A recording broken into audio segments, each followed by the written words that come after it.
بسم اللہ الرحمن الرحیم۔ حضرت حارث عشری رضی اللہ تعالیٰ عنہ بیان کرتے ہیں، رسول اللہ صلی اللہ علیہ وآلہ وسلم نے فرمایا، میں تمہیں 5 چیزوں جماعت سے وابستہ رہنے، سماع و طاعت، ہجرت اور اللہ کی راہ میں جہاد کرنے کا حکم دیتا ہوں، اور جس شخص نے بالشت بر جماعت سے علیحدگی اختیار کی تو اس نے اسلام کی رسی اپنے گردن سے اتار دی، مگر یہ کہ وہ لوٹ آئے، اور جس شخص نے جاہلیت کا نعرہ بلند کیا اس کا شمار جہنمیوں میں سے ہوگا، اگرچہ وہ روزہ رکھے اور نماز پڑھے اور وہ گمان کرے کہ وہ مسلمان ہے۔ مشکوٰۃ المصابیح حدیث نمبر 3694۔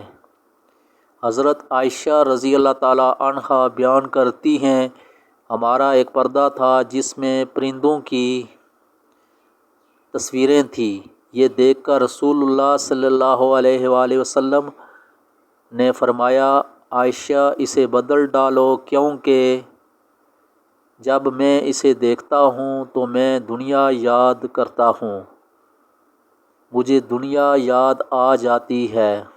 مشکوٰۃ المصابیح حدیث نمبر 5225۔ حضرت ابو بکر نبی صلی اللہ علیہ وآلہ وسلم کے ایک صحابی سے روایت کرتے ہیں، انہوں نے کہا، رسول اللہ صلی اللہ علیہ وآلہ وسلم نے فرمایا، لوگ اس وقت تک گناہوں کی وجہ سے تباہ و برباد نہیں کیے جائیں گے جب تک وہ گناہوں کے جواز کے لیے جھوٹے عذر پیش نہیں کریں گے۔ مشکوٰۃ المصابیح حدیث نمبر 5146۔ حضرت جابر رضی اللہ تعالیٰ عنہ بیان کرتے ہیں، رسول اللہ صلی اللہ علیہ وآلہ وسلم نے فرمایا، اللہ اس آدمی پر رحم فرمائے جو بیچتے، خریدتے اور تقاضا کرتے وقت نرمی اور کشادہ دلی کا مظاہرہ کرے۔ مشکوٰۃ المصابیح حدیث نمبر 2790۔